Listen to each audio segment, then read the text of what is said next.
बराह रास्त आपको लिए चलेंगे। कौमी असम्बली का इजलास जारी है। मुस्लिम लीग नून के रहनुमा ख्वाजा आसिफ इजहार ख्याल कर रहे हैं। वो उठाएगा। यहां पे सरमायादार अपनी शादियों के ऊपर 2-2 अरब रुपया खर्च करते हैं और ऐसे घराने करोड़ों में हैं जो 2 वक्त की रोटी नहीं खा सकते, जो दवाई नहीं ले सकते, अगर बीमार हो जाएं मौत का इंतजार करते हैं। जब इतना तफावत हो जाएगा एक मुल्क की आबादी के अंदर, तो वो मुल्क खुदा न खास्ता कायम नहीं रह सकता, उसकी इबादत को जो है खतरा हो जाता है। जनाब चेयरमैन, ये वक्त है, ये इलाज नहीं है। ये जो टैक्सेस बढ़ा, इलाज है यहां पे करप्शन रोकी जाए, यहां दवाइयों के ऊपर डाका जो है वो रोका जाए, यहां गंदम और चीनी का डाका रोका जाए, या LNG का डाका रोका जाए, या अब यूरिया का डाका रोका जाए। हुकूमत की यह जिम्मेदारी है कि हुकूमत के बेंच जो है कोरम पॉइंट आउट करते हैं, और अगली क्या उससे पिछली सफों में भी लोग नहीं बैठे हुए स्वाय अहमद डोगर के, मेरे भतीजे के।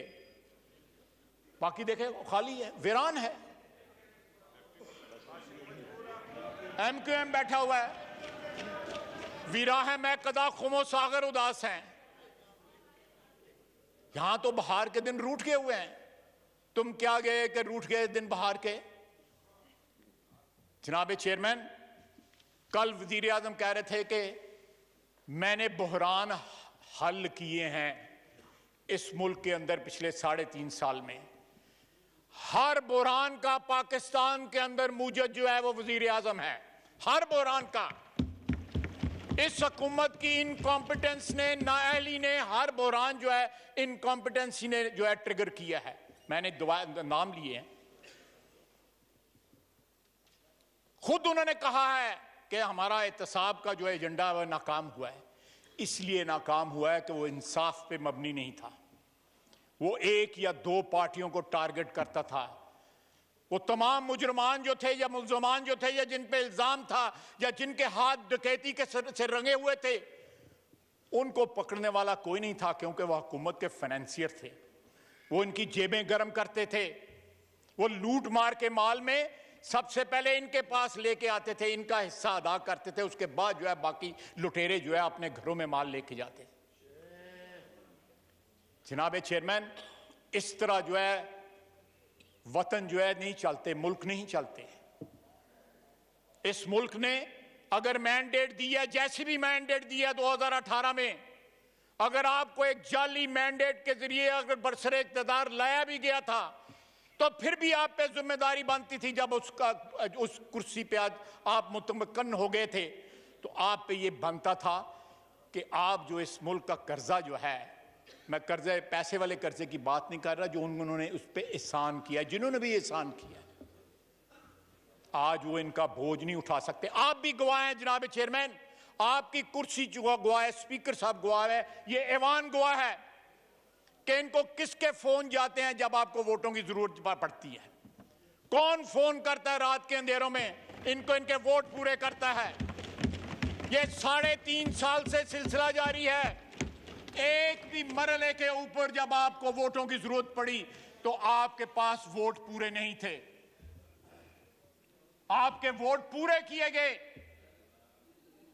और एक सियासतदान, जब एक सियासतदान, एक वजीर आजम, एक वजीर, एक नेशनल असेंबली का मेंबर जब ये कहता है कि मेरे पर अभी पिंडी वालों का साया है, तो कितनी शर्म की बात है। ये बयान देने वालों को शर्म भी आनी चाहिए और हया भी आनी चाहिए। जनाब चेयरमैन, साथ कहते हैं हम एक पेज पे हैं, हम एक पेज पे हैं और हमारे मसाली ताल्लुकात हैं। आइन की रिक्वायरमेंट है जनाब वाला कि तमाम अदारे एक पेज पे हों। अगर कोई अदारे पेज पे नहीं है तो वो आइन की खिलाफ वर्जी कर रहे हैं। ये डंडोरा पीटना कि फलां हमारे साथ है, फलां हमारे साथ है, इसलिए इक्तदार हमारा कायम है, तो मैं समझता हूं कि एक सियासतदान की या एक पब्लिक की सपोर्ट से इलेक्टेड बंदा अगर है तो उससे इससे ज्यादा शर्म की कोई बात नहीं है। जनाब चेयरमैन, ये इस ऐवान की तौहीन है कि इस ऐवान में बनने वाली हुकूमत जैसे भी वो बनी वो सहारे ढूंढती है। जब भी अंडर प्रेशर आते हैं तो ये बयान देते हैं, जिस तरह मैंने पंजाबी में कहते हैं कि वो किसी बच्चे को मोहल्ले में मार पड़ती हो, कहना मैं बड़े भरा बुला लेना है।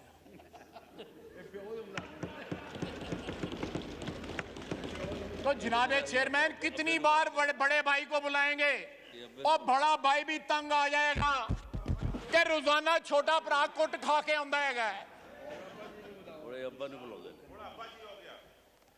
नहीं, मैं उतों तक नहीं जावांगा। जनाब वाला,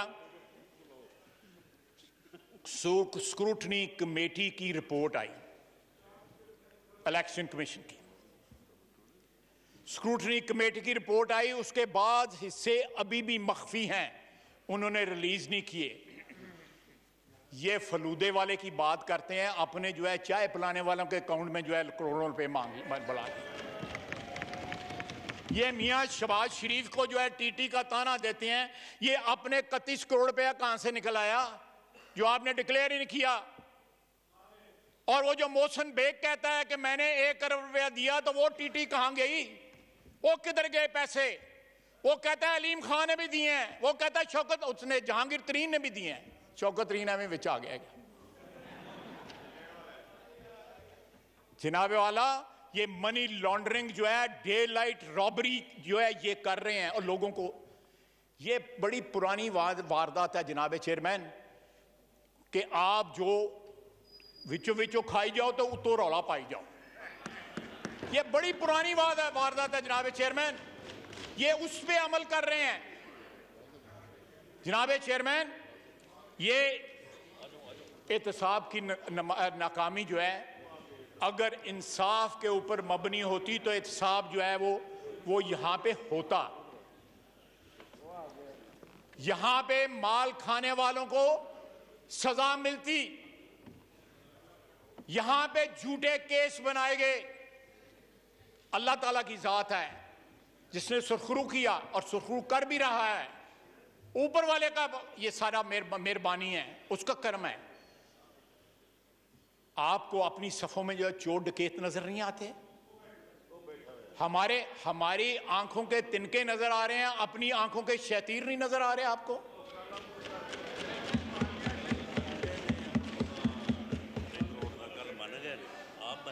राणा साहब कहते हैं कि कल वज़ीर आज़म साहब जो है रिंग रोड का फ्रॉड मान गए हैं, किसी को पकड़े, लोगों को बाहर, कौन? हम ईसीएल पे हैं, ये सारे ईसीएल पे हैं, अगली लाइन सारी ईसीएल थी। मुझे बताएं कि वहां के डकैत जो हैं वो ईसीएल पे, जिनको ये रिकॉग्नाइज नहीं करते, उनको ईसीएल पे क्यों नहीं डाला हुआ? कल टीवी पे टिकट चल रहे थे कि शायद अब्बासी भी पेश हुए, फवाद हसन फवाद भी पेश हुआ।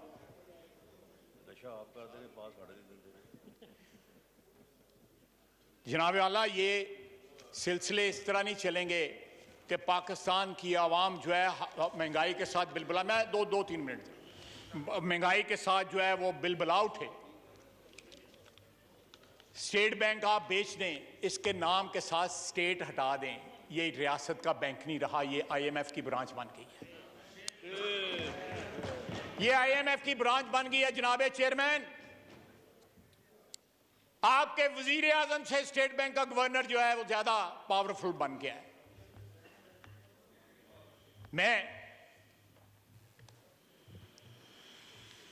आपने एक्सपोर्ट की यहां बात हो रही थी, मेरा शहर एक्सपोर्टरों का शहर है, ढाई बिलियन डॉलर से ज्यादा हम एक्सपोर्ट करते हैं।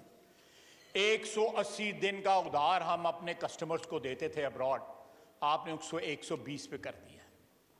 इससे एक्सपोर्ट कम होगी या ज्यादा होगी?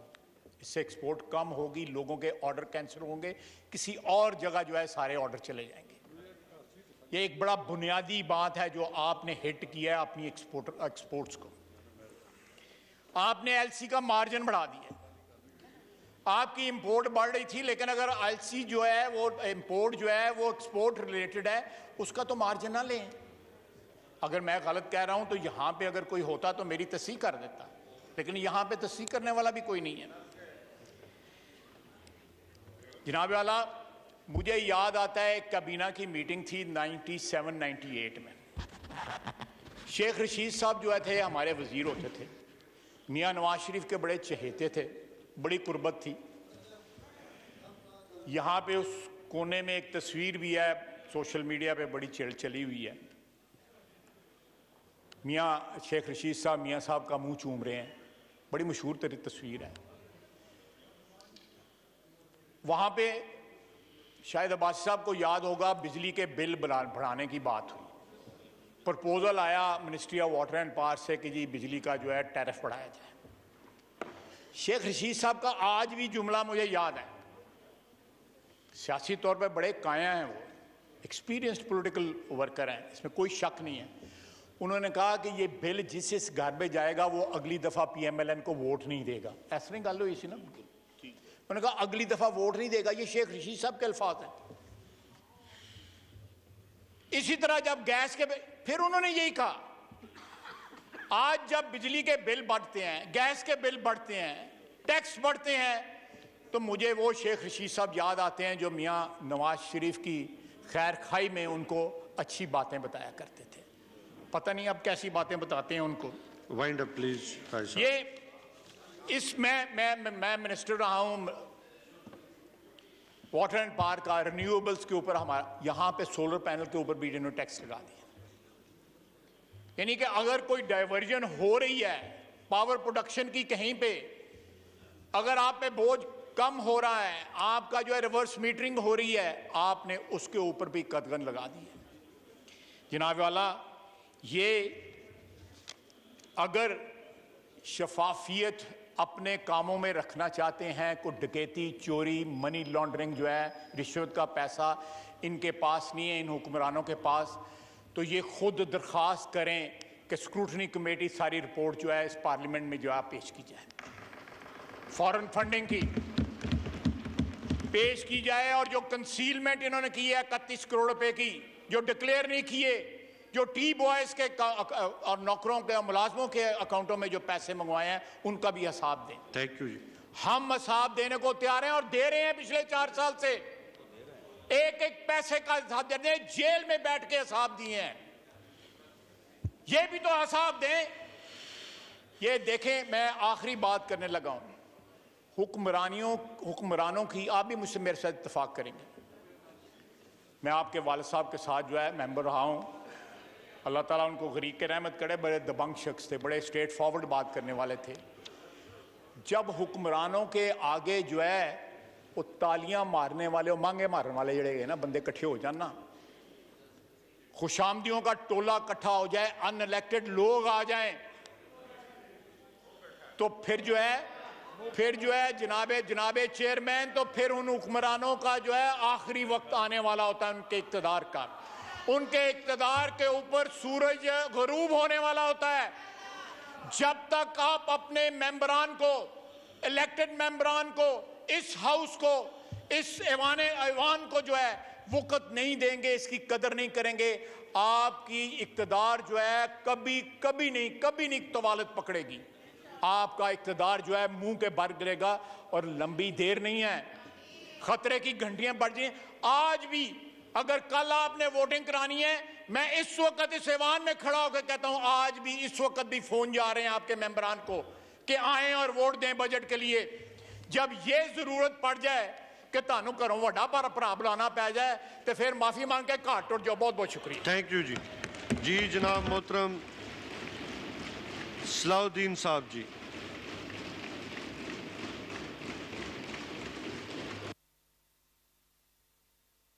कराची से खबर है, जहां क्लिफ्टन शॉन सर्कल अंडरपास के करीब फायरिंग से जख्मी शख्स दौरान इलाज दम तोड़ गया।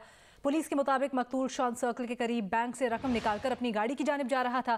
जैसे ही अपनी गाड़ी के करीब पहुंचा तो मोटरसाइकिल सवार 3 मुलजिमान पहुंच गए। मुलजिमान ने रकम छीनने की कोशिश की और मुजाहमत पर फायरिंग कर दी। तफसील जानते हैं, नुमाइंदा जियो न्यूज़ तलहा हाशमी ने हमें ज्वाइन किया है। जी तलहा, अपडेट कीजिए।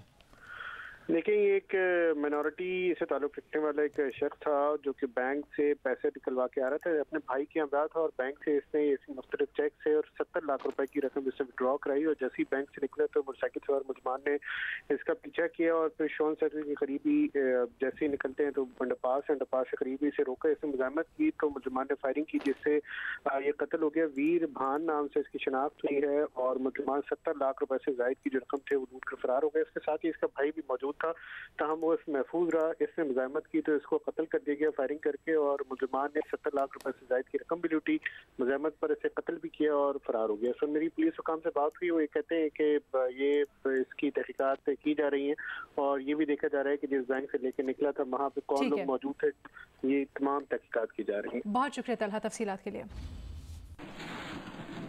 हम वापस आते हैं।